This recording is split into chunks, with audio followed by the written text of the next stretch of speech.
성경 말씀 함께 읽겠습니다. 빌립보서 2장 14절부터 18절 말씀입니다. 다 함께 읽겠습니다. 모든 일을 원망과 시비가 없이 하라. 이는 너희가 흠이 없고 순전하여 어그러지고 거스르는 세대 가운데서 하나님의 흠없는 자녀로 세상에서 그들 가운데 빛들로 나타내며 생명의 말씀을 밝혀 나의 다름질이 헛되지 아니하고 수고도 헛되지 아니하므로 그리스도의 날에 내가 자랑할 것이 있게 하려 함이라. 만일 너희 믿음의 재물과 섬김 위에 내가 나를 전제로 드릴지라도 나는 기뻐하고 너희 무리와 함께 기뻐하리니 이와 같이 너희도 기뻐하고 나와 함께 기뻐하라. 아멘. 사도 바울은 계속해서 그리스도의 복음에 합당하게 하는 삶에 대한 이야기로부터 시작해서 그리스도인의 삶에 대해서 쭉 빌립보서 앞부분에서 이야기를 하고 있습니다. 예수 그리스도의 마음으로 주님 가신 낮아짐의 길을 가는 것, 그게 그리스도의 복음에 합당하게 하는 사는 삶이 되는 것이고요. 두렵고 떨림으로 결국은 구원을 이루어가는 여정이 된다, 과정이 된다라고 말씀을 합니다. 오늘 본문은 거기서 연결하면서 특별히 이러한 삶의 구체적인 삶의 실천의 모습들에 대해서 이야기를 이어갑니다. 복음에 합당하게 하는 삶, 우리의 삶에 무엇이 나타나야 하느냐, 어떤 것이 그것을 이루어갈 수 있느냐, 두렵고 떨림으로 구원을 이루어가는 우리 인생의 여정이 내 삶의 어떤 것들을 통해서 가능하게 되느냐, 이런 이야기들을 연결하면서요 14절 말씀 한 번 더 같이 보시죠. 오늘 본문 14절 같이 읽습니다. 모든 일을 원망과 시비가 없이 하라. 아멘. 모든 일에 대해 원망과 시비가 없이 행하는 삶, 이게 우리가 평생토록 주의 구원을 이루어가는, 우리가 성장하고 성숙해가고 은혜와 부요함의 크기가 커져가고 하는 중요한 통로가 되고 과정이 됨을 사도 바울이 이렇게 선포합니다. 모든 일을 원망과 시비가 없이 행하라 말씀합니다. 원망과 시비라는 것은요, 이건 옳고 그름에 분명한 기준이 없다, 이런 이야기들하고는 다릅니다. 옳아도 괜찮고 틀려도 괜찮고 나쁜 것도 괜찮고 좋은 것도 괜찮고 이런 거 다 괜찮으니까 다 그냥 받아들여라, 이런 이야기를 하는 게 아닙니다. 정당한 기준에, 하나님의 의로움의 기준에 따라서 옳고 그름을 분별하는 것은 굉장히 중요합니다. 그 이야기를 하는 게 아니라 여기서 지금 말하는 원망과 시비는 어떤 게 기준이냐면 대부분 다 자기중심적인 내 마음, 이게 기준입니다. 내 마음에 맞지 않는 것 때문에, 자기중심적인 내 기준에 따라서 내게 이익이 되지 않기 때문에, 아니면 내가 원하는 것이 아니기 때문에, 내가 바라는 대로 되지 않기 때문에, 그래서 우리 가운데 일어나는 다툼이나 불평이나 남을 탓하는, 다른 사람을 탓하는 것이나 또 아니면 미워하는 것이나 이런 것들이 포함되어 있는 것이 원망과 시비의 내용입니다. 그런데 이 원망과 시비가요 두 가지 형태로 나타납니다. 한 가지는 뭐냐면 우리의 마음에 이렇게 머물러 있는 형태입니다. 마음에 품어진 형태. 원망과 시비가 마음에 품어져 있고 마음속에 이 원망과 시비를 품고 있고, 또 다른 하나는 말이나 행동이나 이런 것들로 표출되는, 마음에 품어져 있거나 아니면 말이나 행동으로 표출되거나, 이 두 가지 굉장히 다른 양상이지만 똑같이 원망과 시비의 지배를 받는 삶이 될 수 있다라는 겁니다. 원망과 시비가 우리의 마음속에 품어질 때는 마음이 뒤틀립니다. 마음이 뒤틀리면 보는 것이 다르게 보여집니다. 그래서 상대방, 내 그 원망과 시비의 대상이 되는 그 사람을 우리는 뒤틀린 시각으로 보게 됩니다. 그 사람의 호의도, 그 사람의 장점도, 그 사람의 모습도 뒤틀려서 보여져요. 상황이요 뒤틀려서 보여지게 됩니다. 우리가 원망과 시비를 갖고 있으면 어떤 내게 주어진 상황들이 다른 것으로, 그 상황이 갖고 있는 실제의 의미와 실제의 어떤 사실들과는 달리 다른 것으로 해석되고 다른 것으로 받아들여지게 된다는 겁니다. 원망과 시비가 표출될 때는요, 우리의 말이나 우리의 뭐 행동이나 이런 것들로 표출될 때는 관계가 뒤틀리게 됩니다. 그 사람과의 관계가 틀어지고 공동체가 틀어지고 공동체의 하나됨이 흔들리고 시험에 들게 되고 이러한 모습들로 나타나게 된다라는 겁니다. 원망과 시비 이야기할 때 제일 우리가 이렇게 많이 떠오르는 장면들은 뭐냐면 성경의 장면은 이스라엘의 출애굽 과정입니다. 원망이라는 단어를 이렇게 성경 검색을 해보면 여러 본문에 이렇게 다 원망이라는 단어들이 다 흩어져 있는데 특히 보면 출애굽기하고 민수기에 굉장히 이 원망이라는 단어가 많이 나타납니다. 출애굽기에는 7번, 민수기에는 11번 이렇게 검색이 되더라고요. 그만큼 이 출애굽의 여정에 이스라엘 백성들이 가장 치열하게 싸우고 다루었어야 하는 주제가 원망이라는 주제라는 겁니다. 우리는 보통 우리 인생길을 출애굽 광야의 여정에 많이 비유합니다. 광야, 어려움도 많고 시련도 많고 시험도 많고 그 이야기는 이 원망이라는 주제가 우리 가운데서 원망과 시비라는 이 주제가 우리 가운데 치열하게 끊임없이 발생하고 일어나게 되는 게 우리의 인생의 여정이라는 말도 됩니다. 말씀 한 구절 같이 보시죠. 고린도전서 10장 10절에서 11절 말씀. 고린도전서 10장 10절 11절 같이 읽습니다. 그들 가운데 어떤 사람들이 원망하다가 멸망시키는 자에게 멸망하였나니 너희는 그들과 같이 원망하지 말라. 그들에게 일어난 이런 일은 본보기가 되고 또한 말세를 만난 우리를 깨우치기 위하여 기록되었느니라. 아멘. 사도 바울이 고린도 교회 서신을 쓰면서 이 이야기를 합니다. 그들 가운데 어떤 사람들이 원망하다가 멸망시키는 자에게 멸망을 당했다. 멸망시키는 자는 하나님이십니다. 주권자 하나님에게 침을 받았다는 겁니다. 이렇게 치심을 받았다는 겁니다. 그들 가운데 어떤 사람들이 원망했다. 이건 출애굽 여정, 이 광야 생활에 이스라엘 백성들을 전제로 이 글을 씁니다. 그런데 11절에 가면요, 이들의 이야기를 성경에 기록하고 우리가 묵상하고 받는 이유가 뭐냐면, 하나님이 그것들을 기록하게 하신 이유가 뭐냐면 말세를 만난 우리를 깨우치기 위하여 기록했다, 그렇게 말합니다. 이런 일이 본보기가 되어서 말세를 만난 우리들은 마지막 때에 그냥 주님 오실 그 시점 그것만의 이야기가 아니라 주님의 오심을 내다보며 살아가는 모든 이들이 말세를 향한 마지막 때를 사는 하나님의 사람들이라고 성경은 말씀합니다. 주님 오심을 기다리며 살아가는 이 마지막 때를 사는 모든 주의 자녀들에게 본보기가 되고, 그래서 우리가 그 사실들을 읽고 바라보면서 우리의 삶을 깨우치게 하기 위해서, 우리가 원망이라는 삶이, 시비라는 삶이 우리를 이렇게 병들게 하는구나, 꺾이게 하는구나를 볼 수 있어야 한다라는 겁니다. 그렇게 하기 위해서 하나님이 이 말씀들을 기록하게 하셨다 말씀합니다. 민수기 14장 같이 한번 보시죠. 민수기 14장 26절부터 30절까지 같이 읽겠습니다. 여호와께서 모세와 아론에게 말씀하여 이르시되 나를 원망하는 이 악한 회중에게 내가 어느 때까지 참으랴. 이스라엘 자손이 나를 향하여 원망하는 바 그 원망하는 말을 내가 들었노라. 그들에게 이르기를 여호와의 말씀에 내 삶을 두고 맹세하노라. 너희 말이 내 귀에 들린 대로 내가 너희에게 행하리니 너희 시체가 이 광야에 엎드러질 것이라. 너희 중에서 20세 이상으로서 계수된 자 곧 나를 원망한 자 전부가 여분네 아들 갈렙과 눈의 아들 여호수아 외에는 내가 맹세하여 너희에게 살게 하리라 한 땅에 결단코 들어가지 못하리라. 아멘.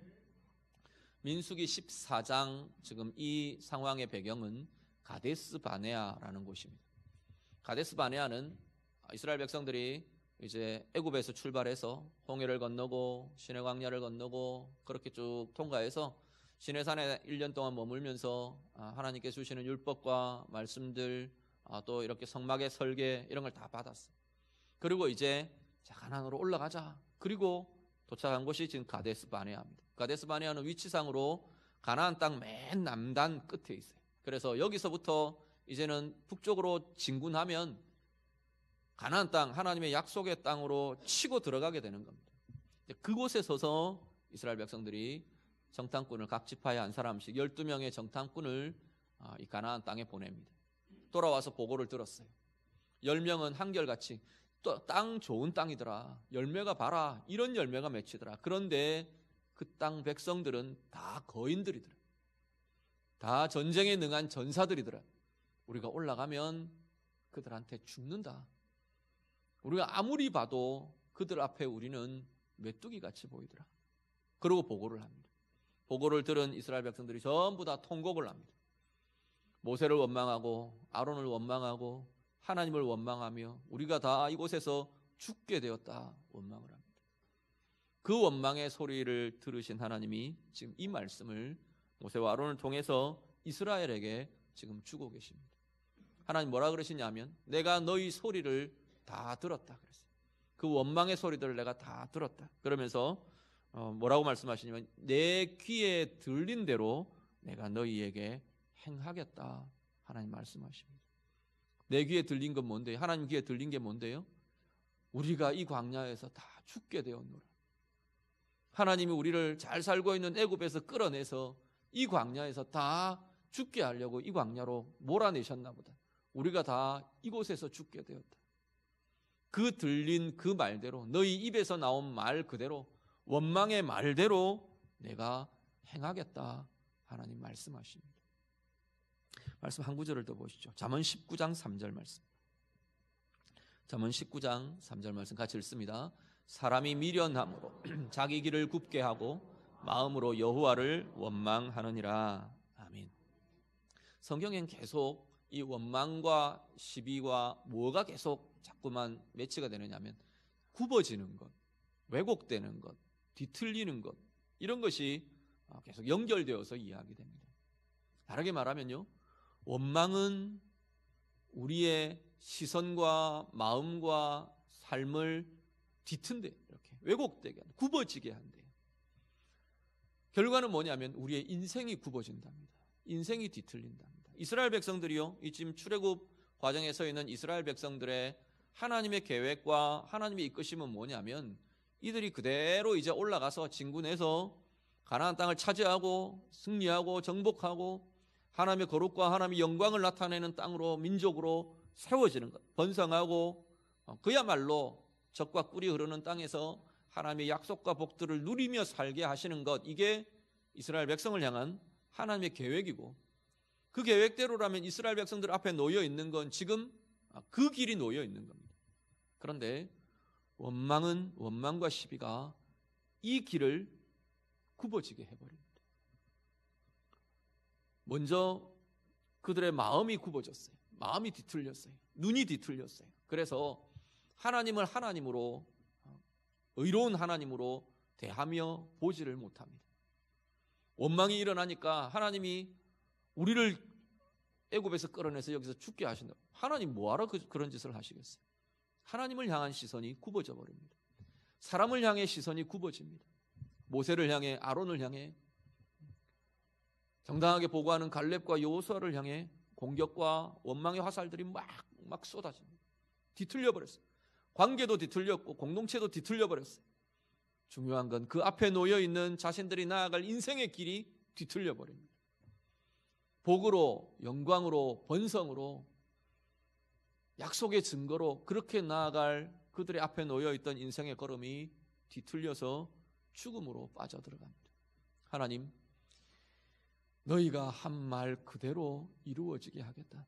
내 귀에 들린 대로 내가 행하겠다 말씀합니다. 약속의 땅을 차지하고 그 땅으로 들어가서 그 약속과 은혜를 누려야 할 그들의 인생이 광야를 헤매며 그들의 원망대로 그 광야길에서 헤매다가 그 광야에서 생을 다 마치게 되는 인생의 뒤틀림이 원망으로부터 일어나게 되는 것을 보게 됩니다. 오늘 우리의 삶을 좀 돌아보시길 바랍니다. 우리는 혹 어떤 원망에 사로잡히기를 자주 하십니까? 어떤 원망과 시비가 우리의 삶을 왜곡되게 하고 뒤틀리게 하는 것들이 있으십니까? 부부의 관계에서요, 또 아니면 형제 자매의 관계에서요, 또 아니면 내게 주어진 어떤 삶의 상황들을 바라보면서요, 우리 안에 원망이 일어나는 순간 우리는 이 말씀을 기억하시길 바랍니다. 원망은 우리의 시선을 굽어지게 합니다. 그 상대방을 바로 볼 수 없게 해요. 내가 아무리 바로 본다고 생각하지만 원망에 사로잡혀 있는 동안 상대방을 바라보는 눈은 뒤틀린 눈이에요. 아담과 하와가 범죄한 이후에 하나님께서 아담을 찾으셨어요. 하나님, 내가 부끄러워서 내가 이렇게 숨었습니다. 벌거벗어서 내가 하나님 앞에 숨어서 이렇게 있습니다. 누가 너보고 벌거벗었다 그랬냐? 누가 너보고 그게 부끄러운 거라 그랬냐? 그랬더니 하나님이 주신 저 여자가 하나님이 내게 주셔서 함께하게 하신 여자가 내게 선악을 알게 하는 나무의 열매를 줘서 따먹게 되었습니다. 그 열매를 먹고 내가 벌거벗은 것을 보게 되었습니다. 이전에는 뭐냐면, 그 이전 바로 앞에 고백은 뭐냐면, 하나님이 하와를 아담에게 데려오실 때 아담이 뭐라고 고백하나요? 내 뼈 중에 뼈요, 내 살 중에 살이라. 천하에 이것보다 더한 고백이 없다고 말할 정도로 아주 사랑과 정말로 기쁨의 고백을 하와를 향해서, 하와를 두고 고백을 합니다. 그 고백이요, 그 하와를 보는 시선이 바로 원망에 사로잡히면서 뒤틀려 버립니다. 저 인간, 저 여자 때문에 내가 망하게 되었습니다. 저 여자 때문에 내가 비극의 길을 가게 되었습니다. 그러고는 뒤틀려 버립니다. 비극의 이유가 되고 미움의 대상이 되고 원망의 대상으로 그 사람을 보는 눈이 뒤틀려 버립니다. 오늘 우리들 어떤 원망이 우리의 삶을 방해합니까? 어떤 원망이 우리의 시선을 뒤틀고 우리의 마음을 뒤틀고 우리의 삶을 뒤트는 이유들이 되는 자리들이 있으십니까? 우리가 다시 한번 돌아보실 수 있기를 바랍니다. 중요한 건 그 원망이 단지 어떤 사람을 향한 화살로만 가는 게 아니라, 거기에 그치는 게 아니라 내 인생을 뒤틀어 버린답니다. 우리 인생을 굽어지게 한답니다. 이스라엘 백성들이 가나안 땅을 차지할 그 영광의 길이 뒤틀려서 광야를 헤매다가 다 광야에서 인생을 마쳐야 하는 길로 뒤틀리고 굽어진 것처럼 우리의 삶이 그렇게 되게 한답니다. 오늘 우리의 삶이 다시금 하나님 앞에서 원망이 일어날 때마다, 원망과 시비가 일어날 때마다 그 원망이 내려놓아지며 그 원망이 하나님 앞에서 풀어져 가며 용서로, 용납으로, 새로움으로 변화되어가는 은혜가 우리에게 있으시기를 간절히 바랍니다. 원망과 시비가 내려놓아지면요, 다르게 말하면 은혜의 길을 가게 되는 겁니다. 하나님이 약속하시고 하나님이 계획하시는 복의 길을 가게 되는 겁니다. 삶의 상황도 마찬가지입니다. 이스라엘 백성들, 이 삶의 상황 어렵죠. 강한 대적이 앞에 놓여 있는 것 같죠. 두렵죠. 그런데 그 상황을 원망으로 바라보면 그 상황을 바로 볼 수 없게 되는 겁니다. 하나님의 계획들은 온데간데 없이 사라져 버렸어요. 그런데 그렇지 않고 원망에 사로잡히지 않은 사람들이 있었어요. 갈렙과 여호수아, 우리가 잘 아시지 않습니까? 믿음의 눈으로 바라보는 사람들은, 원망과 시비가 없이 하나님의 뜻을 볼 줄 아는 사람들은 거기에서 하나님의 비전을 보는 겁니다. 하나님의 계획을 보는 겁니다. 우리를 향한 하나님의 사랑과 하나님의 은혜를 보게 되는 겁니다. 오늘 우리의 삶의 자리마다 원망과 시비가 없이 하나님의 은혜를 보며 하나님의 사랑을 보며 하나님의 계획을 보며 하나님의 비전을 향해, 그 계획을 향해 나아가는 모든 은혜의 사람들 우리 모두 다 되시기를 우리 주님 이름으로 축복합니다. 15절을 같이 봅니다. 본문 말씀 15절 다 같이 읽습니다. 이는 너희가 흠이 없고 순전하여 어그러지고 거스르는 세대 가운데서 하나님의 흠없는 자녀로 세상에서 그들 가운데 빛들로 나타내며 16절 생명의 말씀을 밝혀 나의 다름질이 헛되지 아니하고 수고도 헛되지 아니하므로 그리스도의 날에 내가 자랑할 것이 있게 하려 함이라. 아멘. 15절을 시작하면서 이는 하고 시작합니다. 그 이야기는 14절에서 이어온다는 이야기입니다.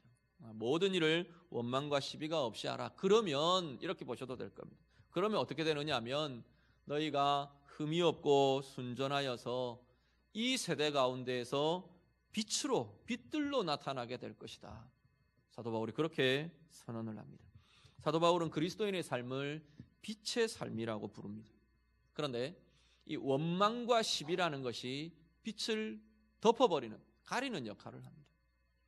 이걸 걷어내면요, 원망과 시비가 없이 우리가 하나님의 의로 빛으로 행할 수 있으면 그 빛됨이 드러난대요. 나타난대요. 세상을 비춘대요.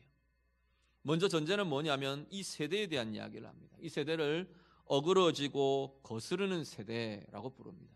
여기서 세대라고 말하는 건 이 하나님의 주권을 인정하지 않는 세상이라는 개념으로 이해하시면 될 겁니다. 하나님 주권을 거절하는 세상의 모습들을 두고 두 가지 특징을 이야기하는, 하나는 어그러진 모습이라 말하고 하나는 거스르는 모습이라고 말합니다. 어그러진다는 건 어떤 거냐면 우리 톱니바퀴가 시계 이렇게 톱니바퀴나 이런 것들 보시면 잘 맞아서 이렇게 돌아가는 것들 있죠. 잘 맞아서 이렇게 잘 돌아가야 하는 것들이 어긋나가는 겁니다. 톱니바퀴가 어긋나면 돌아가질 않습니다. 걸리죠. 그래서 어긋나가고 이렇게 부딪히고 깨어지고 맞지 않는 것, 이 상태를 어그러진다고 말해요. 거스른다는 건 쭉 하나의 흐름이 있어요. 쭉 흘러가는 전체의 흐름이 있는데 이 흐름을 딱 거역하고 막아서는 거예요. 아니면 그 흐름을 거슬러서 올라가는 거예요. 그런 걸 거스른다. 역으로 올라가는, 이런 걸 거스른다, 그렇게 표현합니다. 자, 세상은, 이 세대는 하나님에 대해서 어그러지고 거스르는 모습을 갖고 있답니다. 왜냐하면 죄된 본성이 그렇기 때문에 하나님의 주권을 인정하고 하나님을 나의 주님으로 인정할 수 없는 그 삶에는 하나님에 대해서 어그러지고 거스르는 모습들을 나타낼 수밖에 없다는 겁니다. 오늘 우리가 살아가는 세대의 전제가 그것이라는 거예요. 이 세대의 문화에, 하나님 없는 문화의 전제가 어그러지고 거스름이고, 이 세대에, 하나님 없는 이 세대의 유행이, 트렌드가 어그러지고 거스르는 세대이고, 이 세대의 문화가, 이 세대의 모습이, 이 세대의 가치가, 이 세대의 철학이, 이 세대의 주장이 하나님을 거스르고 하나님께 어그러진 것이라고 이야기하는 겁니다. 이 세대의 하나님의 사람들은 하나님의 빛을 나타내는 사람이래요. 이 어그러짐에 대해서 하나님의 빛을 비추고 거스름에 대해서 하나님의 빛을 비추는 자들이 하나님의 사람들이랍니다. 성경은 우리를 계속해서 빛이라고 이야기해요. 말씀 한 구절을 더 보시죠. 마태복음 5장 14절에서 16절 말씀. 마태복음 5장 14절에서 16절 같이 읽습니다. 너희는 세상의 빛이라. 산 위에 있는 동네가 숨겨지지 못할 것이요, 사람이 등불을 켜서 말 아래에 두지 아니하고 등경 위에 두나니 이러므로 집안 모든 사람에게 비치느니라. 이같이 너희 빛이 사람 앞에 비치게 하여 그들로 너희 착한 행실을 보고 하늘에 계신 너희 아버지께 영광을 돌리게 하라. 아멘. 빛은 우리가 빛을 만들어내는 게 아니고요, 우리 안에 빛 되신 주님이 우리 안에 들어오시면서 우리가 빛이 되는 겁니다. 그러니까 우리에게서 비치는 빛은 우리 안에 계신 그리스도의 빛이에요. 주님의 빛이세요. 문제는 뭐냐면 오늘 이 마태복음 5장에 나타나는 어리석은 자는 어떻게 하느냐 하면 등불을 켜놓고는 말로 덮어버린대. 말이랑 우리 쉽게 대박 이렇게 그냥 바가지, 큰 이런 어떤 통 이렇게 생각하시면 될 거예요. 불을 켜놓고는 통으로 덮어버린다는 거예요. 그건 어리석은 자 아닙니까? 불을 켜지 말든지. 오늘 우리들이 오늘 본문으로 이어오면 원망과 시비로 가득 차 있는 우리의 삶은 우리 안에 있는 그리스도의 빛을, 우리 안에 분명히 빛이 있는데 그리스도의 빛을 통으로, 대박으로 덮어버리는 것과 같은 것이 된다는 겁니다. 원망과 시비가 그 빛을 덮어버리고 이불을 덮어쓰고 그 안에서 이렇게 등불을 켜고 있는 그런 모습처럼 된다는 거예요. 원망과 시비는 그 빛이 드러나고 나타나는 걸 방해하고 막는답니다. 다르게는요, 원망과 시비가 없는 이 삶을 우리가 살아낼 수 있을 때 우리의 삶을 통해 세상 가운데, 이 어그러지고 거스르는 이 세대 가운데 하나님의 빛을 비추는 빛의 자녀들, 빛의 삶이 될 것이라 말씀합니다. 그러면 16절 상반절에는 이 빛을 다시 한 번 더 이야기합니다. 말씀을 비추는 것이 될 것이라. 말씀이 가진 생명, 말씀이 가진 평강, 말씀이 가진 은혜, 사랑, 자유함, 위로, 이것이 우리가 원망과 시비가 없이 행하며 세상에게, 상대방에게 비추어내는 빛으로 나타나게 될 것이랍니다. 예를 들어서요, 부부로 살아가는 부부가 서로를 향해 원망과 시비가 없이 하나님의 뜻을 두고 고민하며 다루어 갈 때 서로에게 말씀이 가진 사랑과 위로와 생명과 능력과 힘을 비추어주는, 공급해주는 부부가 될 것이라는 이야기입니다. 부모들이 자녀를 양육하면서요, 원망과 시비가 없이 자녀들을 품고 다루고 하나님의 말씀으로 하나님의 뜻으로 다룰 수 있을 때 자녀들에게 말씀의 빛이, 말씀이 가진 생명과 위로와 은혜의 빛이 자녀들에게 비추어지게 될 것이라는 겁니다. 이웃과 더불어 살아가는데요, 믿지 않는 이웃에게요, 우리가 원망과 시비가 없이 그들에게 대하며 행하며 하나님이 원하시는 것들을 고민하며 베풀어낼 수 있을 때 우리의 삶이 빛이 되어 그들에게 말씀이 가진, 그리스도가 가진 생명과 영광이 어떤 것인지를 비추어주는 빛으로 나타나게 될 것이라는 겁니다. 오늘 우리의 삶에 끊임없이 원망과 시비가 걷어내어지는 은혜의 삶을 사시기를 간절히 바랍니다. 그래서 우리 안에 은혜로 가득하고 우리 안에 생명의 길을 가는 힘이 있고 또 나와 함께하는 이들에게 이 세상 가운데 내가 서 있는 그 자리에 하나님의 빛, 말씀의 빛 마음껏 비추어주는 빛의 삶 살아가는 우리 모두가 되시기를 간절히 바랍니다. 그리고 그 삶이 오늘 사도 바울이 17절 18절 이어가면 너희의 그런 삶이 나의 기쁨이 된다 말씀합니다. 17절 18절 한 번 더 같이 보시죠. 다 같이 읽습니다. 만일 너희 믿음의 재물과 섬김 위에 내가 나를 전제로 드릴지라도 나는 기뻐하고 너희 무리와 함께 기뻐하리니 이와 같이 너희도 기뻐하고 나와 함께 기뻐하라. 아멘. 16절 하반절부터 진행이 됩니다. 이렇게 너희가 빛을 비추는, 생명의 말씀을 비추는 이런 삶을 살아내는 걸 내가 보면서 사도 바울은 뭐라고 말하냐면 나의 이 수고와 나의 이 고난이 헛되지 않은 걸 내가 알게 된다라는 겁니다. 지금 사도 바울이 옥에 갇혀 있잖아요. 고난 중에 있어요. 앞으로 어떻게 될지 알지 못하는 상황이에요. 사형 이러면 그냥 목이 잘리는 거예요. 그런 상황에 처해 있는 사도 바울이 빌립보 교회 성도들을 보고 너희가 원망과 시비가 없이 행하며 그리스도의 빛으로 말씀의 빛을 비추는 그 삶을 너희들이 살아내는 그 소식을 내가 듣는 것이 내게 기쁨이다 말합니다. 오늘 아마 목회자들 동일한 마음일 거예요. 성도들 한 사람 한 사람이 어려움 중에도 이겨내고 말씀으로 은혜로 붙들려가고 하나님 앞에서 성장과 성숙을 이루어가고 이 빛 때문에 삶이 어느 집사님 어느 권사님 그렇게 하신대요. 그 이야기를 듣는 것이 목회자의 자랑이에요. 다른 게 자랑이 아니라 기쁨이에요. 그런데 사도 바울이 뭐라고 이야기하냐면 사도의 기쁨일 뿐 아니라 목회자의 기쁨일 뿐 아니라 너희 서로가 이것으로 기뻐하기를 원한다. 거기까지를 이야기합니다. 오늘 우리 안에 이 기쁨이 자꾸만 더 많아질 수 있기를 간절히 바랍니다.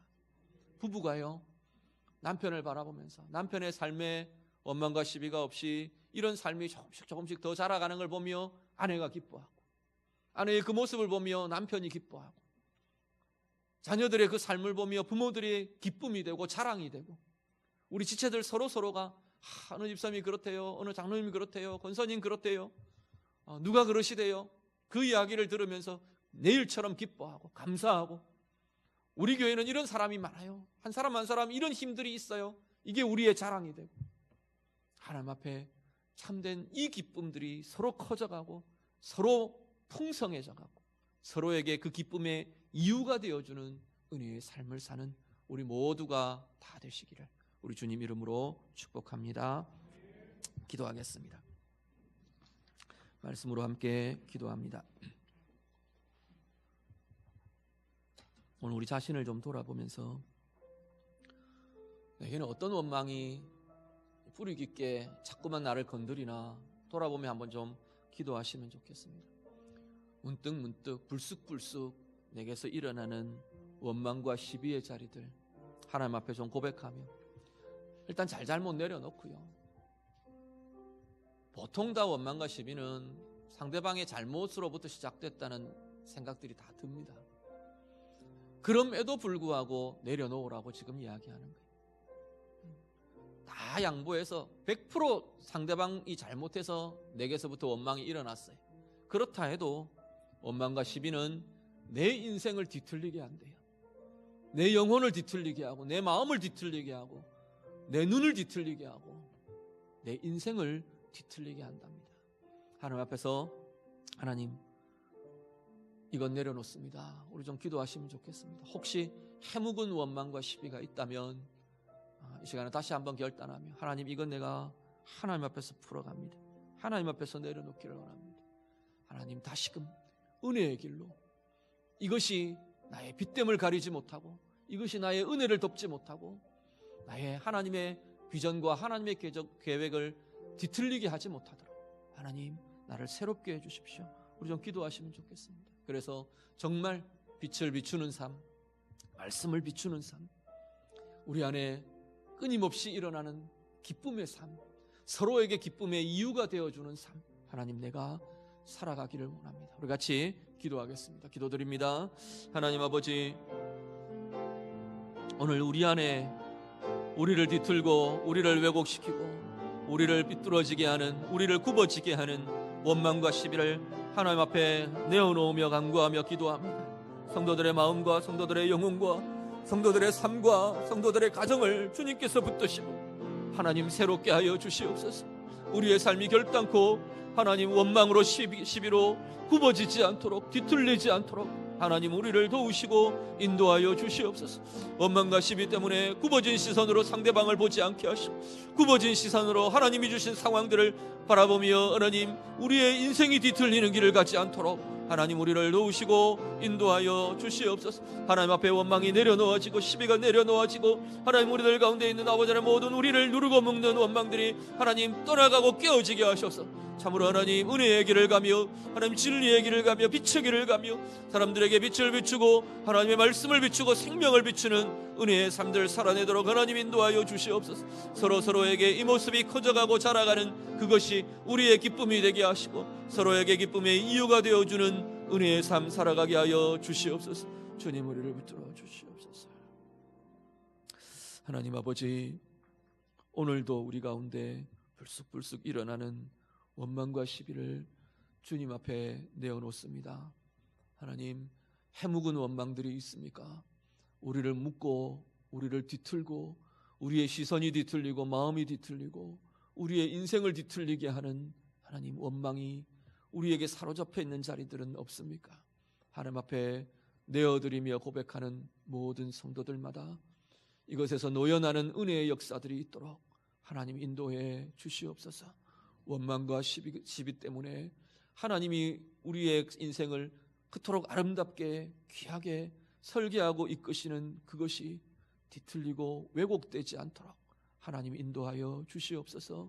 은혜의 길 가게 하시고 빛의 길을 가게 하시고 원망과 시비가 없이 행하며 참으로 빛을 비추며 말씀을 비추며 생명과 은혜와 평강과 자유함을 비추는 복된 주의 자녀들의 삶이 되도록 하나님 인도해 주시옵소서. 우리 교회 안에 하나님 이 소식들이 많아지면서 서로에게 기쁨이 되게 하시고 위로가 되게 하시고 서로에게 자랑이 되게 하시고 이것 때문에 함께 기뻐하는 기쁨의 이유가 되어주는 그러한 삶을 살아가도록 하나님 인도해 주시옵소서. 예수님 이름으로 기도드립니다. 아멘.